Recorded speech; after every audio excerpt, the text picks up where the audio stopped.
All right, let's get to our top story this morning. President Trump still weighing his options on how to deal with Iran.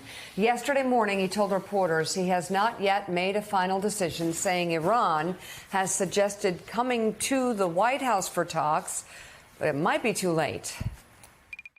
Iran's got a lot of trouble, and they want to negotiate. And I said, why didn't you negotiate with me before? All this death and destruction. Why didn't you negotiate? I said to the people, why didn't you negotiate with me 2 weeks ago? You could have done fine. You would have had a country. Unconditional surrender. That means I've had it. Okay, I've had it. I give up. No more. Then we go blow up all the, all the nuclear stuff that's all over the place. Look, nothing's finished until it's finished. War is very complex. A lot of bad things can happen. A lot of turns are made. So I don't know. I wouldn't say that we won anything yet. I would say that we sure as hell made a lot of progress. And we'll see. The next week is going to be very big, maybe less than a week, maybe less. We've got David Ignatius here. We're going to be going to him in a second. But I will say you parse through all of that, and what you see is somebody who still may be looking for a deal and who is acknowledging what everybody who's seriously looking at this knows, that, as David said yesterday, it just starts with the bombing of Iran. No, that's the spin-off from this. I'm not going to even say could be. It most likely would be just as messy as what happened after you replaced a regime in Iraq. Well, Iran denies ever asking to meet at the White House, writing in a statement, quote, Iran does not negotiate under duress. That is not true. They will negotiate under duress to save their regime if they can. The president did meet with security advisors in the Situation Room yesterday. As for the situation on the ground, Iran and Israel are still trading fire. Earlier this morning, an Iranian missile struck a hotel in southern Israel, though Iranian officials say they were hospital, sorry, not a hotel, though Iranian officials say they were aiming for a nearby military site. The direct hit caused extensive damage to the facility and seriously injured at least 6 people.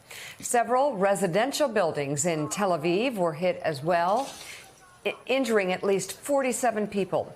According to the Times of Israel, the Israeli military says Iran launched roughly 30 ballistic missiles this morning. In Iran, Israel hit a heavy water reactor early this morning. At a news conference yesterday, an Israeli military spokesperson said the IDF had launched 3 waves of aerial attacks from Tuesday into Wednesday. The waves involved dozens of warplanes dispatched to strike over 60 targets in Tehran and in western Iran. Citing a Washington-based Iranian human rights group, the Associated Press reports at least 639 people have been killed in Iran since last Friday.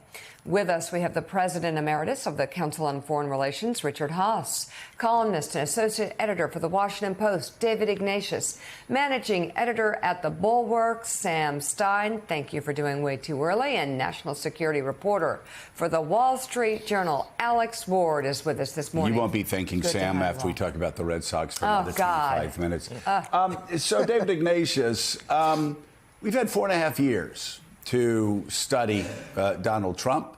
And actually to be able to pick out some patterns as disruptive and random as it may be. And I would say the one area where he seems to be conservative with a small c, and perhaps the only area that I can think of, is actually the use of military force. And I'm just curious what you're hearing after he spoke on the White House lawn yesterday, talking about all of the possible complications that are sure to follow a strike against Iran, and how he balances that, which is extraordinarily important, and I'm glad he's thinking about that, with, people in his ear saying, this is your chance to take out a regime that's been the epicenter of anti-American terror since 1979. What are you hearing?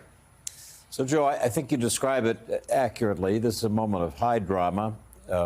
President Trump is surrounded by aides, some arguing you got to bomb, Mr. President, others arguing let's try to negotiate. I'm told that he made the decision Monday that he's prepared to use the U.S. bunker buster bomb over Fordo, but is not yet prepared to actually deploy it, and still hopes that he can somehow find a path to negotiation. He said as much yesterday, talking about the Iranians wanting to come to the White House. A deal is still possible. He loves the drama of this. He said yesterday he won't make a decision until the last second. So I think negotiation is still possible. In some ways, is Trump's preferred course. His problem, I'm told, is that there's just a lack of trust on the Iranian side. They see him as the person who basically chucked the Iran nuclear deal when he was president in his first term. They think that maybe he's been stringing them along in the negotiations so far. The Iranian condition, I'm told, is the bombing must stop, and then they're prepared to sit down and talk with Trump or some group. The Europeans are meeting Friday to talk about diplomacy. I just would add one detail that I was thinking about last night about a somewhat similar moment. In 1962, President Kennedy was surrounded by advisors during the Cuban Missile Crisis. Some of them said bomb Cuba. Many were preparing an invasion of Cuba. Some wanted to sink the Soviet ship that was steaming toward Cuba. And Kennedy, surrounded by all these competing voices, stepped out of what was called the ExComm, the executive committee that was making decisions. He needed some time alone, and he went with his brother. And he came up with the most unusual sort of double-speak deal with the Russians, where he said one thing publicly and did something quite different privately. And he ended up with a deal that solved the Cuban Missile Crisis. And I couldn't help thinking last night, this is a similar situation. I hope President Trump, in the hours, days remaining to make this very difficult decision, can step away from all these competing voices and think creatively. We say JFK stepped out of the box. If it's possible for Donald Trump to step out of his box, he might get to a point where he sees a way to resolve this that serves our interests, serves Israel's, and leaves Iran not completely obliterated in a kind of mess that would be hard to put back together. Yeah, Richard Haass, like you, to weigh the two competing scenarios here, and offer what advice you would give to the president. On one side, you have the opportunity to finish or to finish the nuclear program, most likely, or certainly dent the nuclear program of, again, a country that's been the epicenter of terror since 1979. That's on one side. On the other side, of course, is what we all remember following the March 2003 invasion of Iraq, where for a month or two everybody was celebrating America's extraordinary success, and it turned into a decade-long nightmare that we still haven't seen the final consequences of that invasion, of that regime change. What advice, with these two competing interests, what advice would you give the president, or any president in this situation? I'll tell you in 30 seconds what I tell this president. But the first thing I think to recognize, Joe, is we got to get rid of words like solve this once and for all, finish off the Iranian nuclear program, and the rest. It's just not going to happen. It's not the way history works. It's not the way these things work. Second of all, neither option is particularly attractive right now.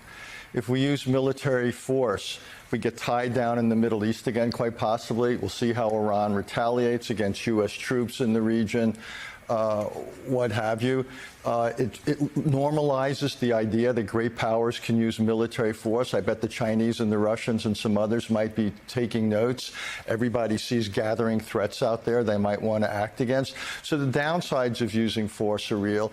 The elements of the Iranian program will survive. If you read The Economist this week on the dossier, you understand that there's all sorts of things we still don't know completely about. The Iranians have squirreled away all sorts of equipment and material all over the country, I would expect. So we will, as you used the phrase, make a major dent in it if we use military force. But one, they'll be able to reconstruct it. And second of all, they'll be determined to. Indeed, they're probably already determined to. They've lost their proxies for the most part. Israel's acting with impunity over their territory. So my guess is most Iranians will say the lesson we need to draw is that we actually need nuclear weapons in order to prevent this sort of thing from happening. I actually think the best thing at this point the president could do is do a sequential approach. Go to the Iranians and say, we'd like to work this out through negotiation. He should stop tweeting, by the way. It's not unconditional surrender.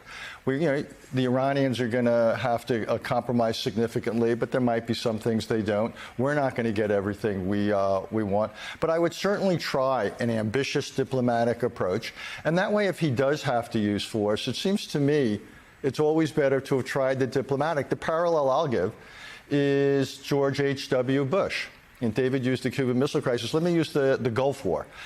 We had Resolution 678. We gave Saddam Hussein every opportunity to get out of Kuwait through diplomacy and so forth. And then when it didn't work, then we used force. And because we had tried, we had the country and the world behind us. So I think if I were Donald Trump, I would make a good faith effort at diplomacy to get the Iranians to give up their enriched uranium, to agree to inspections and so forth. You'd offer them sanctions relief. You wouldn't attack their country. The regime would survive. If that doesn't work and you have to use military force, that's a much better way to do it in terms of managing the domestic, the regional, and the international reaction.